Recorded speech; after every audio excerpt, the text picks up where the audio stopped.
میں ترین صاحب کا شدید ناقد رہا ہوں، اور جتنا میں نے ان کے خلاف لکھا شاید ہی کسی اور صحافی نے ان کے خلاف لکھا ہو، لیکن زیادتی ہوتی ہے۔ کسی شخص کی اتنی بڑی سیاسی محنت اور سرمایہ کاری کو محض بیلنس کرنے کے لیے ایک ہی دن میں اڑا دینا شاید انصاف ہو، لیکن انصاف ہوتا ہوا نظر نہیں آ رہا۔ مجھے محسوس ہو رہا ہے کہ انہیں قربانی کا بکرا بنایا گیا۔ وہ عمران خان کے دست راست تھے، اور پی ٹی آئی کو اس مقام تک پہنچانے میں ان کے پیسے اور کوششوں کا حصہ کسی سے بھی زیادہ تھا، لیکن ان کے ساتھ جو رویہ اپنایا گیا اس سے لگتا ہے کہ وہ جہانگیر ترین نہیں بلکہ جہانگیر شریف ہیں، جیسے وہ پی ٹی آئی کے نہیں بلکہ مسلم لیگ نون کے جنرل سیکرٹری ہیں۔ جہانگیر ترین کو جہانگیر شریف بنانے میں دوسروں کے علاوہ شاید خود وہ شخص بھی شریک تھا جس کی خاطر انہوں نے گزشتہ سالوں میں اپنی دولت کو پانی کی طرح بہایا۔ ایک ثبوت تو اس کا یہ ہے کہ اس فیصلے سے 2 ہفتے قبل عمران خان کے لیے جہاز خریدنے کا عمل شروع کیا گیا تھا، لیکن اب یہ نواز شریف اور جہانگیر ترین کا نہیں بلکہ عدلیہ کے وقار کا سوال ہے، اور پوری قیادت کو سر جوڑ کر عدلیہ کے وقار کو بچانے کے بارے میں سوچنا چاہیے۔ اب جب کہ سب کچھ خلاف ضابطہ اور خلاف روایت ہو رہا ہے، تو بحران سے نکلنے کے لیے ایک خلاف ضابطہ اور غیر روایتی مگر ممکنہ حل یہ ہو سکتا ہے کہ نواز شریف عمران خان اور جہانگیر ترین کی نااہلی اور اہلیت کے معاملات کی دوبارہ پورا فل کوٹ جائزہ لے۔ ناظرین، جو کچھ آپ نے سنا یہ روزنامہ جنگ میں آج سے 5.5 سال قبل 19 دسمبر 2017 کو عدالت عظمیٰ کا ٹرائل کے زیر عنوان میں نے اپنے کالم میں لکھا تھا۔ تب تو سیاستدان اپنے تنازعات عدالتوں میں لے جانے کے شوقین تھے، لیکن پھر ججز کو خود شوق ہو گیا کہ وہ سیاسی معاملات کو اپنی طرف کھینچتے رہے، جس کا نتیجہ یہ نکلا کہ آج سپریم کورٹ آف پاکستان تقسیم ہے اور پارلیمنٹ اس کے مقابلے میں آ گئی ہے۔ تب ہم جیسے طالب علموں کی دہائیوں پر دھیان دیا جاتا تو نہ ملک پچھلے 6 سالہ بحران سے گزرتا اور نہ آج ہماری عدالتوں کا یہ حشر ہوتا۔ تب فل کورٹ بنا لیا جاتا تو آج فل کورٹ کا مطالبہ ہر طرف سے سامنے نہ آتا اور نہ سپریم کورٹ کے جج صاحبان ایک دوسرے کے خلاف فیصلے دے رہے ہوتے۔ اب بھی وقت ہے کہ اعلیٰ عدلیہ کے جج صاحبان پاور گیم سے نکل کر ماضی کی غلطیوں کا ازالہ کریں، ورنہ ترازو کے پلڑوں میں توازن لانے کے لیے شاید چڑی حرکت میں آ جائے۔ ایک مختصر سی بریک اور واپس آئیں گے تو تیل کی مصنوعات کی قیمتوں سے متعلق بات کریں گے۔ تیل، پٹرول اور ڈیزل جو ہر بندے کی ضرورت ہے، جس کا مہنگائی سے بھی تعلق ہے، جس کا ہر گھر سے بھی تعلق ہے، اور یہ جانیں گے کہ تیل کی قیمتیں کیا برقرار رہیں گی، بڑھیں گی، غریب آدمی پہ اس کے بوجھ کو کیسے کم کیا جائے گا، اور حکومت جو دعوے کر رہی ہے تو کیا اس جن کو وہ بوتل میں بند کر سکے گی یا نہیں۔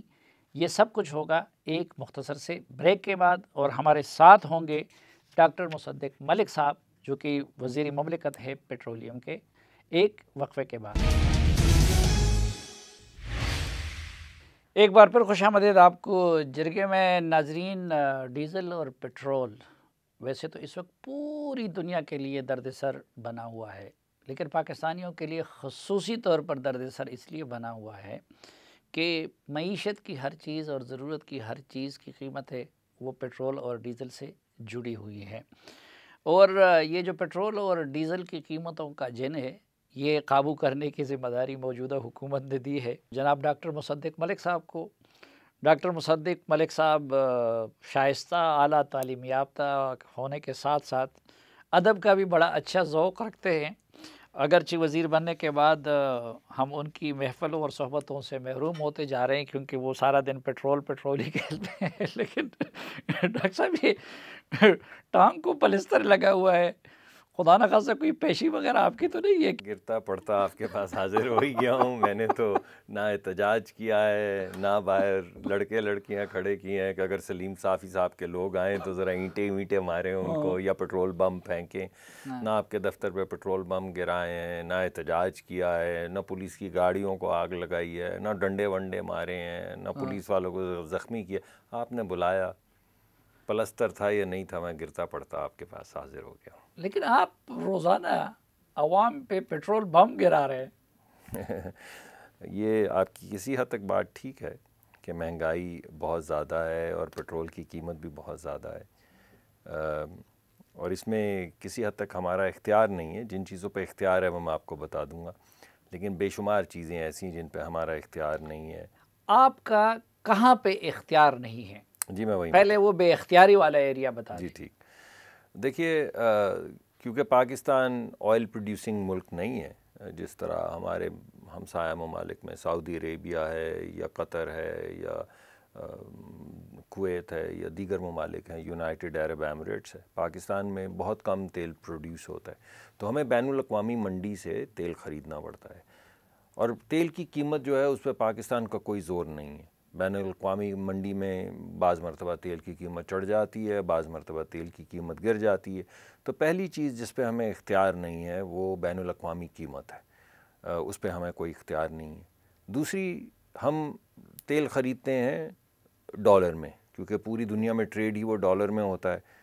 ہمارے پاس تو ڈالر ہوتا نہیں، ہم ڈالر میں لاتے ہیں، روپوں میں بیچتے ہیں.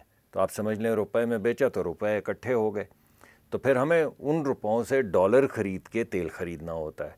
تو ڈالر اور روپے کے درمیان کا جو قیمت ہے اس کے اوپر بھی ہمارا اختیار نہیں، مارکیٹ اس کو ڈٹرمن کرتی ہے. تو یہ وہ دو چیزیں ہیں جو جیسے میں نے آپ کو پہلے اچھا، آپ کا بتایا. اختیار نہیں ہے، لیکن عمران خان صاحب اور یہ لوگ کہتے ہیں کہ دیکھیں ہمارے دور میں جب ہم حکومت چھوڑ رہے تھے تو عالمی منڈی میں تیل کی قیمتیں زیادہ تھی اور ہم نے اس کو کم رکھا تھا، اور وہ کہتے ہیں کہ آپ کے دور میں عالمی منڈی میں کم ہوئی ہے، اس کے باوجود آپ اس کو بڑھاتے جا رہے ہیں. اس دعوے میں کتنی صداقت ہے؟ عمران خان صاحب نے جو سبسڈی دی تھی، اگر اس کو آپ مد نظر رکھے تو یہ بات ٹھیک ہے کہ بین الاقوامی منڈی سے مہنگا تیل خرید کے ہم نے جاتے جاتے، جب خان صاحب کو پتہ چل گیا کہ میں جا رہا ہوں، تو انہوں نے ایسی بارودی سرنگیں لگائیں کہ جو پیر رکھے بھگ سے اڑ جائے. تو اس کے نتیجے میں مہنگا تیل خرید کے سستا بیچنے کے نتائج میں دو چیزیں ہوئیں. ایک تو ہمارے جو خزانے میں جتنے پیسے تھے وہ سب ختم ہو گئے، کیونکہ انہوں نے بے انتہا سبسڈی دی ہوئی تھی. ایک تو یہ ہمیں اس کا نقصان ہوا، اور دوسرا ہمیں نقصان یہ ہوا کہ ہمارا جو ایک اعتماد کا تھوڑا بہت تعلق تھا آئی ایم ایف سے، جو پہلے بھی تھوڑا سا پیچی اور ڈاجی تھا، وہ بالکل ختم ہو گیا. اور اس اعتماد کو بحال کرنے میں بھی اب بہت مشکلات کا سامنا ہمیں کرنا پڑتا ہے، نہ صرف آئی ایم ایف کے ساتھ بلکہ دیگر بھی بین الاقوامی ادارے جو ہیں اور دیگر ممالک بھی جو ہیں، جن کا نام اگر نہ لیا جائے تو اچھا ہے، کیونکہ اس سے پھر ہماری فارن پالیسی، خارجہ پالیسی متاثر ہوتی ہے. اور تیسرا، خان صاحب کے رویوں کی وجہ سے بالخصوص، مگر کچھ پالیسیز کی وجہ سے بھی ہمارے بہت سے دوست ممالک جن سے ہمارے بڑے دیرینہ اور بڑے قریبی تعلقات تھے، ان میں دراڑ آئی. اچھا، ابھی ایک لوگ کہتے ہیں کہ جی ہمارے پاس بڑا ایزی آپشن ہے ایران کا. ایران سے بہت زیادہ تیل سمگل بھی ہوتا ہے کیونکہ وہ بہت سستا ہے. سمگل ہی ہوتا ہے. ہاں، تو ایران سے ہم نہیں لے سکتے؟ دیکھیں، اس کے دو جواب ہیں. پہلا جواب تو یہ ہے کہ جب ایران سے تیل سمگل ہوتا ہے تو فائدہ کس کو ہوتا ہے؟ صرف سمگلر کو. جب آپ یہاں پٹرول لینے جائیں، یا لاہور میں لوگ پٹرول لینا جائیں، یا سکھر میں لوگ پٹرول لینا جائیں، یا پشاور میں لوگ پٹرول لینا جائیں، تو پٹرول کی تو وہی قیمت ہے جو اوگرا جس کی اناؤنسمنٹ کرتی ہے. مگر اگر کہیں سے کوئی سستا تیل سمگل کر کے ایران سے لاتا ہے تو عوام کو تو سستا تیل نہیں ملتا ہے. عوام کو تو اسی قیمت پہ تیل ملتا ہے جس پہ جو قیمت حکومت جس کو اناؤنس کرتی ہے. تو ایران سے جو تیل آنے کا معاملہ ہے اس میں صرف اور صرف سمگلرز کو فائدہ ہے اور کسی کو فائدہ نہیں. تو اسمگلنگ روکنا بھی تو آپ کی حکومت کا کام ہے، کیوں نہیں روک مگر سکتے؟ ہمارے پورسٹ بارڈرز ہیں. افغانستان کے معاملات آپ سے زیادہ بہتر کون سمجھتا ہے؟ کتنا بڑا ہمارا بارڈر افغانستان کے ساتھ ہے، کتنا بڑا بارڈر ہمارا ایران کے ساتھ ہے بلوچستان کے حوالے سے. کس طرح ہمارے ٹرائبل ریلیشن شپس ہیں، ٹرائبس کا آنا جانا ہے، سینچریز اولڈ ریلیشن شپس ہیں، بڑا مشکل ہے وہاں پہ اتنے پورس بارڈرز پہ، اور بڑا ٹریچرس بارڈر بھی ہے، یعنی صرف پورس نہیں ہے، ٹریچرس ہے، ماؤنٹنز ہیں، اس میں کئی جگہیں ہیں ایسی جہاں پہ آپ باڑ لگاتے ہو، باڑ اکھڑ اچھا، جاتی ہے، اکھاڑ امریکہ دی اور جاتی یورپ ہے۔ آج کل روس پہ بھی بڑے تپے ہوئے ہیں، اور عمران خان صاحب کہتے ہیں کہ جی امریکہ مجھ سے اس لیے ناراض ہوا تھا کہ میں روس سے تیل لینا چاہ رہا تھا اور یہ سب کچھ کر رہا تھا۔ ابھی آپ روس سے تیل لینے جا رہے ہیں تو ایران سے تیل خریدنے میں سرکاری سطح پہ کیا حرج ہے؟ کوئی سینکشنز لگی ہوئی ہیں نا جی ایران کے اوپر۔ ایک تو پہلی بات تو یہ کہ ہمارے ایران سے جو تعلقات ہیں وہ بڑے اچھے ہیں، اور ہم گیس کے حوالے سے، پٹرول کے حوالے سے تو ہماری بات نہیں ہو رہی، مگر گیس کے حوالے سے ان سے بات چیت ہماری چل رہی ہے، اور ہم ان سے بات کرتے رہتے ہیں، اور ہمارا نقطۂ نظر صرف یہ ہے کہ ہمیں کوئی اعتراض نہیں گیس لینے میں، تیل لینے میں، جب تک کوئی ایسی چیز نہ ہو یا کوئی ایسا طریقہ کار نہ ہو جس کے ذریعے پاکستان کے اوپر کچھ سینکشنز لگ جائیں۔ تو کوئی بھی کریٹو طریقہ جس میں پاکستان میں سینکشنز نہ لگیں لیکن ہم ایک لیجٹمیٹ طریقے سے گیس بھی لے سکیں، جس کا ایک پرانا آپ کو یاد ہے ہمارا ابھی اگر معاہدہ ہم بھی ہے۔ تیل لیں گے ان سے تو سینکشن لگے جی گی۔ سینکشنز کا امکان ہے، کوئی 3 4 5 مختلف وہ ہیں، ایک بینکنگ سیکٹر کا معاملہ ہے، بینکنگ سیکٹر کے ذریعے ہم پہ سینکشنز لگ سکتی ہیں، کچھ وہاں کی کمپنیاں جو ہیں وہ بین الاقوامی سطح پہ انہوں نے سینکشن کی ہوئی ہیں جو آئل ٹریڈنگ کرتی ہیں یا تیل کا کام کرتی ہیں۔ تو اس طرح 3 4 5 مختلف معاملات ہیں جن میں ہر معاملے میں ہم کچھ ایسا نہیں کہ تو اس وقت امریکہ اور یورپ تو زیادہ تپے ہوئے ہے روس پہ، روس کے ساتھ آپ نے ڈیل کر لی تو اس پہ سینکشنز وغیرہ کا خطرہ نہیں ہے؟ نہیں، ہم نے تو جو بھی، جس طرح ہم ایران کے ساتھ بھی بارہا یہ ایک ہی بات کرتے ہیں، اور وہ یہ کرتے ہیں کہ طریقہ کار وہ ہونا چاہیے جس میں ہمارے ہمسایہ ممالک کو بھی فائدہ ہو، یعنی ان کی تجارت توانائی کی بڑھے، ہمیں بھی فائدہ ہو، یعنی ہماری قیمت توانائی کی نیچے آئے، لیکن پاکستان پہ سینکشنز نہ لگیں۔ تو یہ جو روس کے بھی تمام معاملات ہیں یہ ہم نے بڑے ابو بورڈ طریقے سے اس معاملے کو آگے بڑھایا ہے۔ پہلے تو میں تھوڑی وہ آپ نے جو بات کہی اس میں اضافت کرنا چاہتا ہوں کہ کوئی کاغذ ایسا نہیں ملا جو یہ ثابت کرے یا جس سے شائبہ بھی پڑے اس بات کا کہ خان صاحب کے دور میں جو روس سے ہم نے تیل لینا تھا، سستا تیل لینا تھا، اس پہ کوئی بھی بات ہوئی ہے۔ اس سلسلے میں پھر یہاں پہ آپ نے یاد ہوگا ایران کے سفیر نے ایک انٹرویو میں خود بھی کہہ دیا کہ ایسی کوئی بات نہیں تھی۔ ہماری وزارت خارجہ نے وہاں پہ ان کی وزارت خارجہ سے کئی مرتبہ پوچھا، یعنی امریکی سازش کی طرح وہ بھی سراسر جی جھوٹ تھا وہ کہ بھی جی سائفر، ہم روس سے تیل جی خرید رہے تھے بالکل اور سائفر ہم نے بات یہاں تک بڑھائی تھی اور یہ کیا تھا۔ دیکھیے بالکل سائفر تھا، اور آپ نے وہ دیکھا کہ جب آپ نے دیکھا کہ روس کا غالباً 86 لوگوں کا وفد پاکستان میں آیا جب میں روس گیا تھا اس کے کچھ ہی مہینے کے بعد، اور میں نے اس کا بتایا بھی تھا کہ وہ آئیں گے۔ اس میں ان کے first deputy minister of energy بھی آئے، ان کے فیڈرل منسٹر فار انرجی بھی آئے، اور جب یہاں پہ ہمارے ان سے معاملات ہو رہے تھے تو انہوں نے ایک پریس کانفرنس کی، اور اس پریس کانفرنس میں انہوں نے کہا کہ جو معاملہ 40 یا 45 دن پہلے یا 60 دن پہلے، مجھے نمبر آف ڈیز یاد نہیں، ہم نے شروع کیا تھا، آج اس کو ہم نے پایہ تکمیل تک پہنچا دیا۔ انہوں نے یہ نہیں کہا کہ وہ معاملہ جو ہم نے 8 مہینے پہلے یا 9 مہینے شروع کیا تھا وہ آج پایہ تکمیل تک پہنچا ہے۔ تو ہی واز ویری کیٹیگوریکل۔ اچھا، آپ نے کیا کیا عملاً؟ کہیں ایسا نہ ہو کہ چند مہینے بعد کوئی دوسرا آئے اور وہ ہمیں بتائے کہ جی مصدق ملک صاحب نے بھی عملاً کچھ نہیں کیا تھا۔ تو روس کے ساتھ کس طرح کی اور کیا ڈیل ہوئی ہے آپ کی؟ دیکھیے، ایک تو بالکل آپ کے سامنے جب وہ یہاں پر آئے تھے تو اس میں پریس ٹاک بھی ہوئی، اس میں 2 دن معاملات طے ہوتے رہے۔ وہ جو تمام تجاویز تھیں ان کو وہ منٹ ہوئیں، ان کے اوپر پاکستان نے بھی اور روس نے سائن کیے، ڈیکلیریشن باہر آئی، اور ڈیکلیریشن نہیں کہ ہم نے کہا، پہلے روس کے جو منسٹر تھے انہوں نے کہا، انہوں نے بات کی، پھر ہمارے جو ای اے ڈی کے منسٹر ہیں انہوں نے اعلامیہ، ایک جوائنٹ اعلامیہ سامنے آیا جس کو 2 مختلف زبانوں میں اناؤنس کیا گیا۔ پہلے روسی زبان میں کہا گیا، پھر بین الاقوامی سطح پہ تاکہ ٹرانسپیرنسی رہے انگریزی میں اس کی ٹرانسلیشن اناؤنس کی گئی۔ تو اس سے زیادہ میں آپ کو کیا بتا سکتا ہوں۔ پھر ایک ٹائم لائن طے کی گئی جو کچھ ہی دنوں میں ہم، تو کیا ٹائم لائن ہے، کب جی تک انشاءاللہ ہمارے روس سے تیل آنا شروع ہو جائے گا؟ دیکھیے ہمارے بہت سے معاملات ان کے ساتھ طے ہو چکے ہیں۔ ہمارا یہ خیال ہے کہ انشاءاللہ اگلے مہینے میں ہم ان کو پہلا آرڈر دے دیں گے۔ وہاں سے آنے میں کچھ وقت زیادہ لگتا ہے، 26-27 دن لگتے ہیں۔ اگر آپ مڈل ایسٹ سے تیل خریدیں تو وہ 5-6 دن میں 3-4-5 دن میں پہنچ جاتا ہے. ڈپینڈ کرتا ہے سنگاپور سے خرید رہے ہیں یا مڈل ایسٹ سے خرید رہے ہیں تو وہ 3-4 دن سے لے کر 7 دن میں آ جاتا ہے کارگو.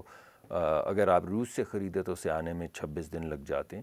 تو ہم آرڈر پلیس کر دیں گے اور انشاءاللہ اس مہینے کے آخر تک کوئی. یہ بائی روڈ آئیں گے تھرو سینٹرل ایشیا یا سمندر کے راستے؟ سمندر کے راستے سے آئیں گے جی. بائی روڈ نہیں تیل لایا جا سکتا. اور کچھ ہمیں سستا پڑے گا یہ عرب مارکیٹ سے یا ہمیں جو کہا گیا وہ یہی تھا کہ جو آپ بہت سا ذکر آپ نے سنا ہے کہ جی آپ کے ہمسایہ ممالک کو بڑا سستا تیل دیا جا رہا ہے اور یہ ہو رہا ہے وہ ہو رہا ہے، جس کو انہوں نے کہا بھی کہ آپ کے پاس کوئی کاغذ ہے جو آپ یہ گفتگو کرتے ہیں ایسی کہ اتنا سستا مل رہا ہے؟ تو کاغذ تو کسی کے پاس بھی نہیں. تو وہ جس کے جی میں جو آتا ہے وہ کہہ دیتا ہے، لکھ دیتا ہے، پڑھ لیتا ہے کہ جی اتنے فیصد سستا مل رہا ہے. لیکن یہ انہوں نے ہمیں یقین دہانی کرائی کہ جتنا کسی کو بھی ڈسکاؤنٹ دنیا میں مل رہا ہے انکلوڈنگ ہمارے ہمسایہ ممالک جو ہیں اتنا ہی ڈسکاؤنٹ ہمیں ملے گا. تو انہی شرائط پہ جو کمرشل شرائط کو ڈسکلوز کرنا مناسب بھی نہیں ہے مگر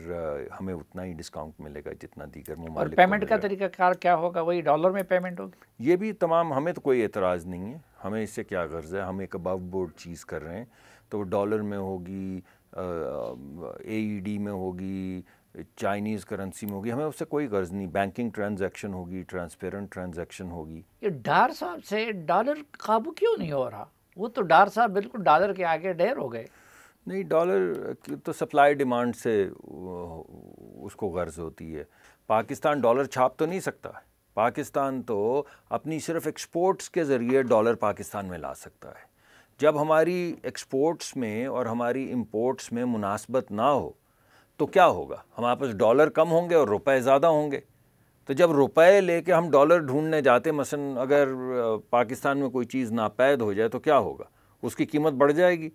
تو اگر آپ کے پاس ڈالر کم ہو، روپے ڈھیر سارے ہوں، آپ بوریوں میں روپے لے کے ڈھونڈ رہے ہوں گے. تو ایکسپورٹ بڑھانا بھی تو حکومت کی ذمہ داری ہے. تو ان کا یہ اعتراض پھر ٹھیک ہے شوکت ترین وغیرہ کہ جی ہم نے ایکسپورٹ بڑھایا تھا، انہوں نے گھٹا دیا. دیکھیے شوکت ترین صاحب دوست ہیں میرے، مجھے نام لیے بغیر بات کرے تو زیادہ مناسب ہے کیونکہ سب سے ہماری کہیں نہ کہیں دوستی ہوتی ہے، ملاقات رہتی ہے. دیکھیے بات یہ ہے کہ اس زمانے میں، پچھلی حکومت کے زمانے میں، وہ ایک ٹرف کا ایک لون دیا گیا تھا. یعنی جب حکومت پاکستان باہر سے ڈالر خریدتی ہے تو مجھے ایگزیکٹ تو یاد نہیں مگر اس کو 12-13% کے اوپر ڈالر ملتا ہے جو آپ قرض کی شکل میں یا کسی بھی قرض بوروئنگ کی شکل میں جب آپ لیتے ہیں تو اس کی قیمت 12-13% ہوتی ہے. آپ نے ملک کے چند سرمایہ داروں کو 6 بلین ڈالر 13% پہ لے کے 1% پہ دے دیا. یہ انڈسٹری کو بڑھانے کا طریقہ ہے. قیمت تو ٹیکس پیئر ادا کرے گا نا. جو آپ نے 13% جو ڈالر کے اوپر انٹرسٹ دینا ہے وہ کون ادا کرے گا؟ وہ بیچارہ جو آپ کے ہاں ملازم ہے جس کی ٹیکس کٹ جاتا ہے اس کی تنخواہ میں سے، وہ ادا کرے گا نا. تو آپ نے غریب آدمی کا پیسہ لے کر چند سیٹھوں کو دے دیا اور آپ نے کہا یہ ہماری پالیسی ہے ایکسپورٹ بڑھانے کی. بڑی بھائی، اب وہ تمام انڈسٹری لگی پڑی کھڑی ہے، آگے کچھ کام نہیں ہو رہا کیونکہ نہ آپ نے سوچا اس کے لیے بجلی کہاں سے آئے گی، نہ آپ نے سوچا اس کے لیے گیس کہاں سے آئے گی. وہ کہتے ہیں جو سبسڈیز اور انسینٹیوز انہوں نے دیے تھے آپ لوگوں نے وڈرا کر لیے. اس لیے جی یہ بات ٹھیک ہے کہ سبسڈی ختم کرنے سے کچھ نہ کچھ ڈیمپننگ تو ہوگی، لیکن کیا آپ یہ چاہتے ہیں کہ ملک کو جو ملک کی ترقیاتی منصوبے جو ہیں یا ملک کی جو ٹریڈ ہے یا ملک کی جو ایکسپورٹ ہے اس کو سبسڈی کے ذریعے چلایا جائے؟ میں سمجھتا ہوں ملک کے اندر اگر ہم نے ترقی کرنی ہے، اگر ہم نے ایکسپورٹ کرنی ہے، اگر ہم نے انڈسٹری لگانی ہے تو اس کو پروڈکٹیوٹی کی بنیاد پہ، یعنی پیداواری جو آپ کی طاقت ہے اس کی بنیاد پہ آپ کو آگے بڑھنا ہوگا. اور یہی ہماری پالیسی. یہ ہے بڑا فرق عمران خان کی حکومت میں اور موجودہ حکومت میں. وہ غریب سے پیسہ لے کے امیر کو دے رہے تھے، یعنی 13% پہ 6-8 بلین ڈالر لے کے انہوں نے 1% پہ چند سیٹھوں کو دے دیا. ہم چند سیٹھوں سے زیادہ پیسہ لے کے غریب میں بانٹ. اچھا، یہ نقطہ میں نے آپ سے تفصیل سے سمجھنا ہے کہ آپ کس طرح یہ انشور کرائیں گے کہ غریب کو سستا تیل ملے اور امیر کو مہنگا ملے. لیکن ہمیں تو چونکہ کوئی سبسڈی وغیرہ نہیں ملتی، ہمارا کام اشتہارات سے چلتا ہے اور اس سے ہمیں بریک لینی پڑتی ہے اس کے لیے. تو ایک مختصر سی بریک اور واپس آئیں گے تو گفتگو کا سلسلہ یہیں سے آگے بڑھائیں گے. ہمارے ساتھ رہیے.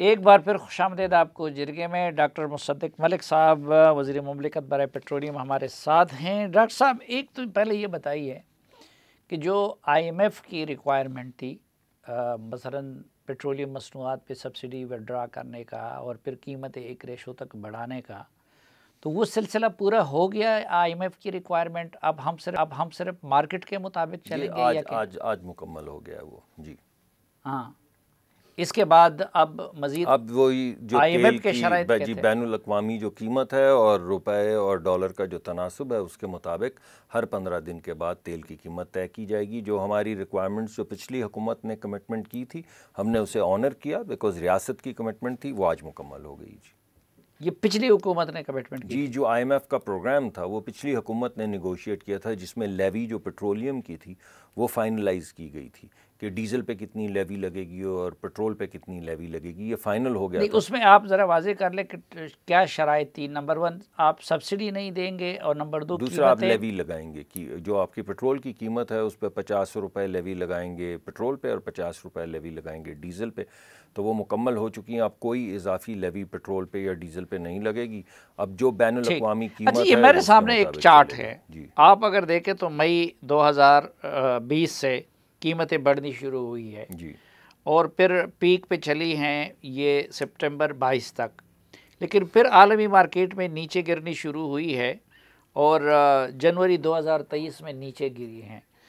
تو ان مہینوں میں ہمارے ہاں قیمتیں نیچے کیوں نہیں آئیں؟ دیکھیے دو جواب ہیں اس کے۔ جو خام تیل ہوتا ہے اس کی بین الاقوامی منڈی میں جو قیمت ہوتی ہے اس کا جو انڈیکس ہے اس کو برنٹ کہتے ہیں۔ ٹھیک، ایک بہت بڑا فرق ہے اس تیل میں جو برنٹ پہ پرائس رپورٹ ہو رہی ہوتی ہے اور جو اصل ریفائنڈ پروڈکٹ پیٹرول یا ڈیزل جن کو ہم کہتے ہیں، خام تیل اور پیٹرول ڈیزل کے درمیان میں بہت بڑا پریمیم ہوتا ہے۔ تو یعنی جب بین الاقوامی سطح پہ آپ کو ڈکلائن نظر آتا ہے تو بعض مرتبہ ڈیزل کی قیمت میں، بالخصوص یہ جو جنگ ہوئی ہے یوکرین کی اور روس کی، اس کے بعد پریمیم ریفائنڈ پروڈکٹس کا پیٹرول کا اور ڈیزل کا بہت زیادہ بین الاقوامی سطح پہ بڑھ گیا۔ بعض مرتبہ 22 25 ڈالر کا فرق ہے خام تیل کی قیمت میں اور ڈیزل کی قیمت۔ ایک تو یہ بات۔ دوسری بات یہ ہے کہ جیسے میں نے آپ کو پہلے بتایا کہ اگر بین الاقوامی سطح پہ تیل کی قیمت نیچے جا رہی ہے مگر جو روپے اور ڈالر کا تناسب ہے وہ اگر اس سے زیادہ تیزی سے ڈی ویلیویٹ ہو رہا ہے تو آپ کچھ نہیں کر سکتے نا، کیونکہ آپ ڈالر میں خرید رہے ہیں اور روپوں میں بیچ رہے ہیں۔ اگر یہ قیمتیں تیل کی بھی اس طرح بڑھتی رہی اور ڈالر کی ویلیو بھی اس طرح بڑھتی رہی اور روپے ڈی ویلیو ہوتی رہی تو ہم تو ڈھیر ہو جائیں گے بیسک قوم۔ دیکھیے یہ بات تو آپ کی ٹھیک ہے، میں نے آپ کو پہلے بتایا کہ کن چیزوں پہ ہمیں اختیار نہیں، ہمیں ڈالر کی بین الاقوامی قیمت پہ اختیار نہیں اور ہمیں روپے اور ڈالر کے تناسب پہ اختیار کم ہے، بہت کم ہے۔ یہ دو چیزوں پہ اختیار نہیں۔ ہمیں کس چیز پہ اختیار ہے؟ ہمیں اس چیز پہ اختیار ہے کہ اگر بین الاقوامی سطح پہ تیل بڑھ رہا ہے اور اگر ڈالر اور روپے کا تناسب بھی خراب ہو رہا ہے ہمارے لیے تو پھر ہم غریب کو ریلیف دیں۔ تو یہ جو ٹیکنیکس، یہ جو ابھی نئی پالیسیز میں نے آپ کو بتائی ہیں گیس کی بھی اور یہ یہ جو آپ جو اسکیم بنائی ہے تو یہ کیسے ہوگا کہ امیر کو مہنگا تیل ملے اور غریب کو سستا ملے؟ پہلے میں گیس کے حوالے سے بتا دوں یا پیٹرول کے؟ جو آپ کی دونوں کے حوالے سے بتا دیں۔ پہلے جو ہو چکا ہے وہ میں آپ کو بتاتا ہوں۔ تو گیس کے حوالے سے بتاتا ہوں۔ ہم نے کیا یہ گیس کے حوالے سے کہ وزیر اعظم صاحب نے بھی حکم دیا، ہمیں میاں نواز شریف صاحب نے بھی اسٹرکٹلی یہ حکم دیا کہ آپ غریب اور امیر کا پاکستان علیحدہ کر دیں، اور اس حکومت کی پالیسی یہ ہے کہ آپ غریب کے پاکستان کے ساتھ کھڑے ہو جائیں۔ اب ہم نے یہ کیا ہے کہ ہم نے پاکستان کو دو پاپولیشنز میں تقسیم کر دیا ہے، غریب لوگ اور امیر لوگ۔ اب اگر غریب آدمی یا غریب خاتون اگر 1 یونٹ گیس کا استعمال کریں تو وہ 1/4 قیمت دیں گی اگر وہی 1 یونٹ F7 میں یا گلبرگ میں یا شاہ جمال میں یا کلفٹن میں کوئی صاحب حیثیت لوگ جو ہیں وہ وہی 1 یونٹ استعمال کریں۔ تو یہ غریب اور امیر کی تقسیم آپ کس طرح کرتے ہیں؟ جی، غریب اور تقسیم، غریب یونٹوں کے استعمال کے حساب سے؟ نہیں، یہ پہلے ہوتا تھا نا، تو ہم نے یہ ختم کر دیا نا۔ ہم نے یہ کیا، دیکھیے پورا سال جب تک گرمیاں رہتی ہیں دونوں طرف چولہا ہی جل رہا ہوتا ہے تو بہت مشکل ہوتا ہے یہ دیکھنا کہ غریب اور امیر کے درمیان کا فرق کیا ہے۔ جب نومبر آتا ہے تو غریب کا تو چولہا ہی چل رہا ہوتا ہے، اس سے زیادہ کچھ نہیں ہوتا، مگر امیر کے ہاں گیزر چلنا شروع ہو جاتا ہے، واٹر ہیٹرز چلنے شروع ہو جاتے ہیں جن کو بوائلرز کہتے ہیں، امیر کے ہاں وہ جو اسپیس ہیٹرز ہوتے ہیں وہ چلنا شروع ہو جاتے ہیں۔ تو آپ کو نومبر سے لے کے مارچ تک نظر آتا ہے کہ غریب تو اسی طرح گھومتا رہتا ہے، اسی لیول پہ کھانا بنا رہا ہوتا ہے، امیر کا جو یوٹیلائزیشن ہے وہ ایسے اوپر جاتا ہے اور پھر اس طرح ہو جاتا ہے، اور پھر مارچ کے بعد وہ نیچے آ جاتا ہے کیونکہ گرمی آ جاتی ہیں۔ تو یہ 4 مہینے کی ایوریج لے کر ہم نے پاکستان کو 2 پاپولیشنز میں تقسیم کر دیا، یعنی وہ لوگ جو بیچارے جس طرح سارا سال گھوم رہے ہوتے ہیں اسی طرح گھومتے گھومتے گزر جاتے ہیں، اور وہ لوگ جن کی یوٹیلائزیشن ایک دم بڑھتی ہے اور پھر گھٹتی ہے۔ پھر وہ لوگ جو غریب تھے ان کے کچھ سلیکٹڈ کیسز کو ہم نے بسپ کے ڈیٹا بیس کے اگینسٹ ٹائٹریٹ کیا، یہ دیکھنے کے لیے کہ بھائی جس کو غریب کہہ رہے ہیں وہ غریب ہے بھی یا نہیں۔ تو جب ہر لحاظ سے یہ کنفرم ہو گیا کہ ہاں بھائی یہ 2 مختلف پاپولیشنز ہیں، تو وہ جو غریب لوگ تھے جن کو ہم نے ٹیسٹ بھی کیا غربت کا جو ہمارا سکیل ہے اس کے اگینسٹ اور یوٹیلائزیشن کے ساتھ بھی، ان کے لیے ایک مکمل مختلف ٹیرف بنا دیا۔ یعنی اب اگر ایک غریب خاتون کھانا وانا بناتی ہیں اور اگر آپ کے اہل خانہ یا میری والدہ اگر اتنے ہی یونٹ استعمال کرتی ہیں تو وہ 2.5 گنا سے 4 گنا زیادہ قیمت ادا کریں گی غریب کے مقابلے میں، اگر غریب اتنے ہی یونٹ استعمال کرے۔ اس طرح ہم نے امیر سے زیادہ پیسے لے کر گیس کے غریب میں بانٹ دیے۔ تو غریب میں سے کسی بھی پاکستان کے 60% لوگ ہیں جو اس غربت کی کیٹیگری میں آتے ہیں جن کے ہاں گیس لگی ہے، ان کے اوپر ایک پیسے کا بھی اضافی بوجھ نہیں پڑے گا، مگر اس کو کمپنسیٹ کرنے کے لیے تاکہ سرکولر ڈیٹ بھی نہ بڑھے ہم نے امیر سے اب غریب کو یونٹ کتنے میں ملتا ہے، امیر کو کتنے میں ملتا ہے؟ میرے پاس ایگزیکٹ ٹیرف کے تو نمبرز نہیں ہیں، مگر میں نے آپ کو بتایا کہ جو کیٹیگریز ہیں اس میں سے کچھ کیٹیگریز میں 2.5 گنا یعنی 250% امیر زیادہ پے کریں گے، اور کچھ کیٹیگریز میں جو ٹاپ کی کیٹیگری ہے اس میں 400%۔ اچھا، تو یہ تیل میں غریب اور امیر کی تفریق کے لیے آپ نے کیا میکینزم ہے؟ جی ہاں، بالکل وہی طریقہ کار جو ابھی آپ کو بتایا ہے کہ امیر سے زیادہ پیسے لے لیں، غریب کا اتنا ہی سستا کر دیں پیٹرول۔ مثلا کیا میں کہہ رہا ہوں، مان لیجئے کہ آج اوگرا کہتا ہے کہ پیٹرول کی قیمت 250 ہونی چاہیے، اناؤنس کرتا ہے، تو ہم بولیں گے نہیں 250 نہیں بھائی 300 ہونی چاہیے، 300 ہونی چاہیے، 300 آپ اناؤنس کر دیں۔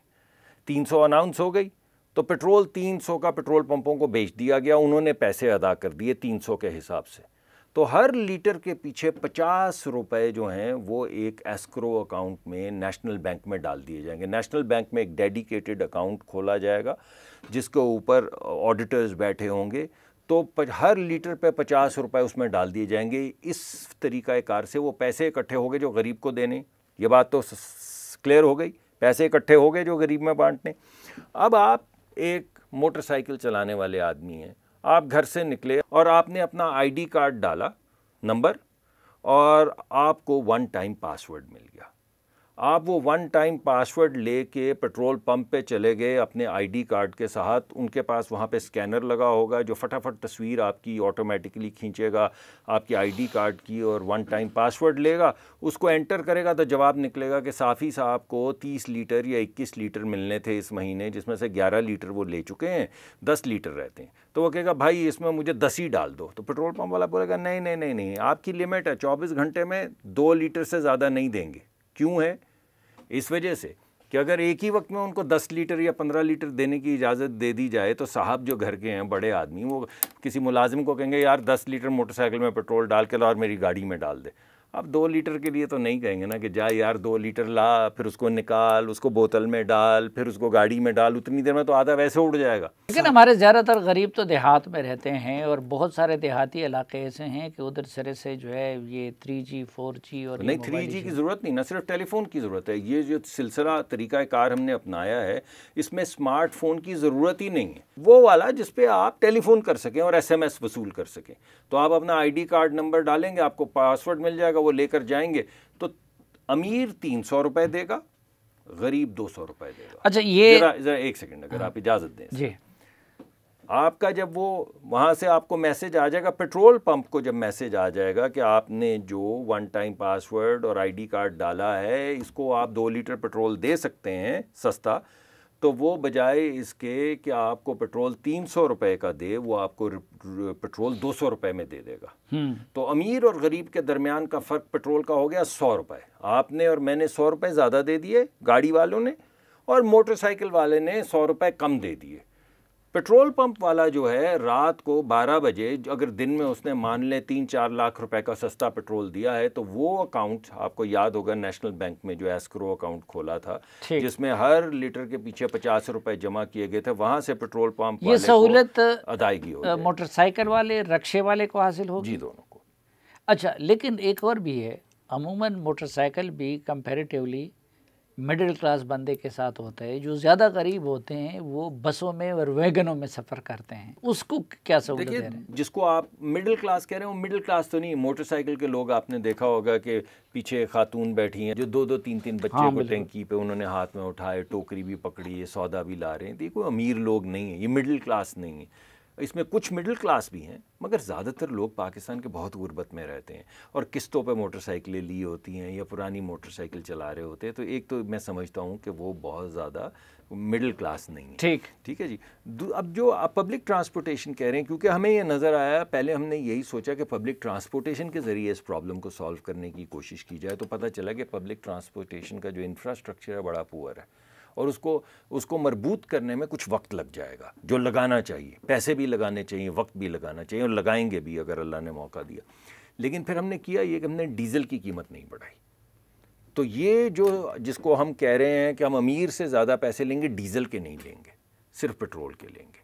تو پیٹرول کے ذریعے پیٹرول کو یعنی مہنگا پیٹرول بیچ کے غریب لوگوں کو سستا پیٹرول دیا جائے گا، ڈیزل کی قیمت میں کوئی ایسی اضافت نہیں کی جائے گی تاکہ نمبر 1 جو پبلک ٹرانسپورٹیشن ہے اس کے اوپر کوئی بوجھ نہ پڑے، نمبر 2 جو آپ کی ٹرانسپورٹیشن آف گڈز ہے ٹرکس کے اندر، جس کی وجہ سے انفلیشن آتی ہے کیونکہ آپ کی پیداواری قیمت بڑھ جاتی ہے، اگر ٹرانسپورٹیشن کاسٹ بڑھ جائے تو اس کے اوپر بھی کوئی بوجھ نہیں ڈالا جائے گا۔ ایک آخری سوال، ہماری انڈسٹری کو گیس ہو یا تیل، اور تیل سے پھر بجلی بنتی ہے، تو ہم نے اس کو عادت ڈالی ہوئی ہے سبسڈی کی، اور سبسڈائز کر کے ہی وہ کہتے ہیں کہ جی ہم ایکسپورٹ کے قابل نہیں ہو سکیں گے۔ اب آپ کہہ رہے ہیں کہ جی وہ امیر کو نوازنے کے مترادف ہے، تو کیا ہماری انڈسٹری ان سبسڈیز اور یہ جو قیمت جس طریقے سے آپ جس فارمولے پہ گیس اور تیل کی قیمت وہ کر رہے ہیں یا بجلی کا، تو کیا اس کے بعد ہماری انڈسٹری سروائیو کر سکے گی؟ دیکھیں بھائی، سوال کئی زاویوں سے دیکھا جا سکتا ہے۔ پہلا زاویہ یہ ہے کہ جب آپ سبسڈی دیتے ہیں تو کہاں سرکار سبسڈی دیتی ہے؟ کہاں سے دیتی ہے؟ ٹیکس سے دیتی ہے۔ ٹیکس کون دیتا ہے؟ نوکری پیشہ غریب آدمی دیتا ہے، جو نوکری پہ 15-20 ہزار 25 ہزار 30 ہزار کی نوکری کر رہا ہے، ٹیکس کٹ کے آ جاتا ہے، 70 ہزار کما رہا ہے، 40 ہزار کما رہا ہے، آپ اس کے پیسے ایک سیٹ کو دیتے ہیں اس لاجک کو استعمال کرتے ہوئے کہ بھائی تم جو مرسیڈس چلا رہے ہو یا BMW چلا رہے ہو یا بڑی لینڈ کروزر چلا رہے ہو، ضرور تمہاری ضرورت اس غریب کی ضرورت سے زیادہ ہے، اور ضرور اس ملک کی ترقی کا راز تم ہو، مگر اس کو فائنینس اس غریب آدمی کو کرنا چاہیے کیونکہ تمہارا یہ حق ہے۔ اس غریب آدمی کے 70 ہزار روپے پہ جو ٹیکس کٹتا ہے اس کا حق صرف تمہارے پاس ہے، تو اس وجہ سے ہم نے اس سے چھین لیا اور اب تمہیں دے دیں گے، اور اسی سے ملک کی ترقی ہوگی۔ وہ کہتے ہیں بھائی کہ definition of insanity is to do the same thing and expect a different result.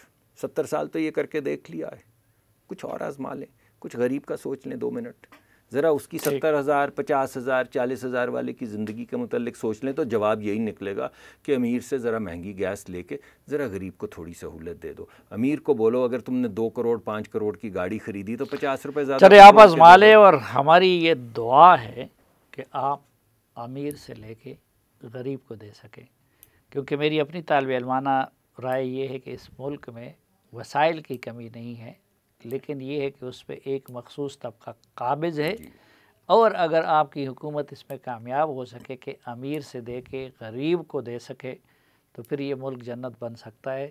اللہ کرے آپ اس مشن میں کامیاب ہوں۔ Shake your hand at this. Thank you جی، بہت شکریہ۔